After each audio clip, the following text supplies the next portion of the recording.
చాలా సంతోషం పిల్లరా. ప్రకటన గ్రంథం నిజంగా ధ్యానం చేయాలంటే చాలా కష్టంతో కూడుకున్నటువంటి పని. ఎందుకంటే రానున్న దినాల్లో అనగా యేసుక్రీస్తు ప్రభువారు మరి రాకడ తర్వాత వారి దేవునికి మేఘాలకు మధ్య ఆ అనుసంధానం.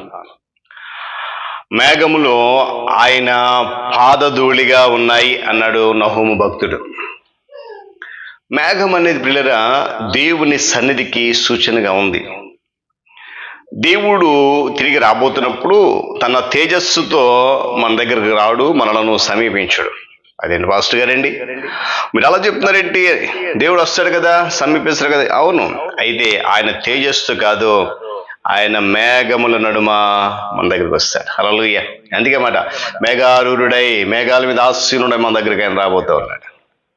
ఆ మేఘాల్లో మనము ప్రభువారిని చూడాలి, ఆ మేఘాల్లో ఆయన మనం కనుగొనాలి. దేవుని స్తోత్రం కలుగును గాక. మన జీవితంలో కూడా కొన్ని కారు మబ్బులు ఉంటాయి. ఏమండి, మన బాహ్య జీవితంలోనూ అంతరంగిక జీవితంలోనూ ఉన్నటువంటి దిగులు ఏదైతే ఉందో, చింతలు ఏదైతే ఉన్నాయో, బాధలు ఏవైతే ఉన్నాయో, కష్టాలు ఏవైతే ఉన్నాయో, అవి మనల్ని ఆవరించి ఉన్నటువంటి కారు మబ్బులు మన జీవితంలో. అయితే ఆ మబ్బుల నుంచి మనం దేవుని చూడగలమా? సాధ్యమేనా? చెప్పాలి. ఖచ్చితంగా మనం అంటూ చూడలేమండి అంటాం, కానీ బైబిల్ ఏం చెప్తుందని ఎస్, అవును, చూడగలం.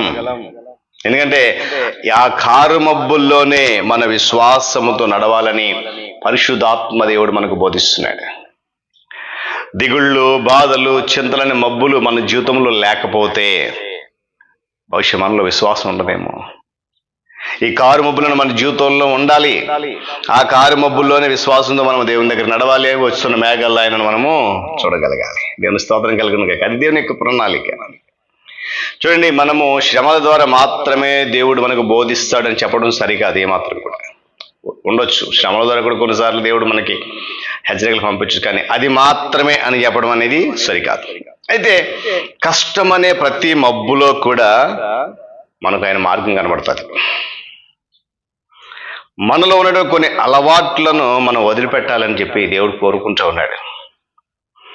దేవుడు మన జీవితంలోనికి బాధలు అనేటువంటి మబ్బుల్ని రప్పించడానికి గల కారణం ఏంటంటే మనకు ఆయనకు మధ్య ఉన్నటువంటి ఆ సంబంధాన్ని తండ్రికి బిడ్డకు ఉండేటువంటి సంబంధం వలె బలంగా ఉండడానికి చేయాలని ఆ విధంగా కోరుకుంటున్నాడు. మనకు దేవునికి మధ్య ఇటువంటి సంబంధం ఉన్నప్పుడు ఎలాంటి కారు మబ్బులు కూడా అడ్డుపడవు.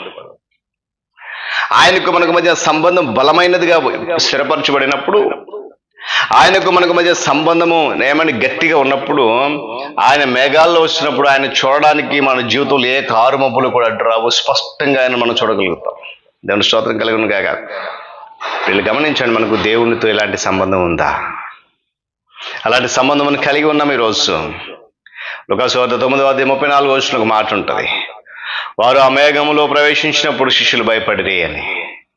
మేఘములు పిల్లలు యేసు తప్ప ఎవరైనా ఉన్నారా?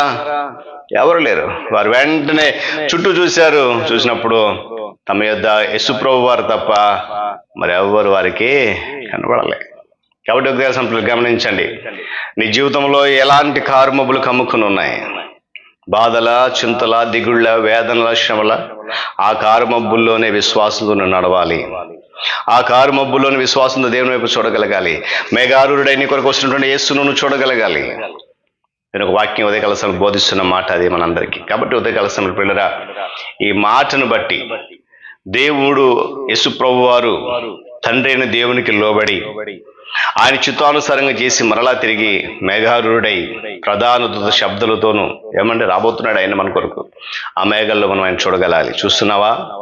అలా చూడగలిగినప్పుడు ఏమంటే ఆయనతో మనకున్న సంబంధం బలపడినప్పుడు ఏ కారు మబ్బులు నీ జీవితంలో ఉండవు, అడ్డురావు.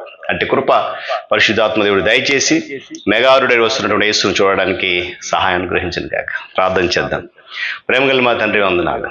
కృపలో జ్ఞాపకం చేసుకుని మరొక నూతన ఉదయకాల సమయంలో అద్భుతమైన మాట నిజమే నీ ప్రియకుమారుడు మా రక్షకుడు యేసుక్రీస్తు ప్రభువారు తిరిగి నా తండ్రి మేఘారుడై రాబోతున్నప్పుడు ఆయన వస్తున్నాడు. ఆయనను మేము చూడగలిగేటువంటి నేత్రాలతో ఇచ్చేయండి. ఆయన మా జీవితంలో కారు మబ్బులు ఆయన రావడానికి, ఆయనను చూసడానికి ఏమాత్రం అడ్డు రాకుండా వాటిని తొలగించండి. ఎటువంటి కారు మబ్బులున్నా కూడా వాటన్నిటిని తొలగింపజేసి సత్యం అనేటువంటి మార్గంలో ఆయనను చూడగలిగేటువంటి సత్యం గ్రహించే కృపద ఇచ్చింది. ఇది వాక్యం అంతా కూడా మా జీవితంలో ఫలింపొచ్చింది. దీని దీవెనలు ఆశీర్వాదాన్ని బిడ్డలందరినీ కుటుంబనిచ్చి సమస్త ఘనత మహిమ మీరు పొందండి. యేసయ్య నామమున అడుగుతున్నాను మా తండ్రి. ఆమేన్. త్రియేక దేవుని దీవెన, ఆయన సన్నిధి కాపుదల సదాకాలం మనందరికీ తోడేండి నడిపించును గాక. ఆమేన్.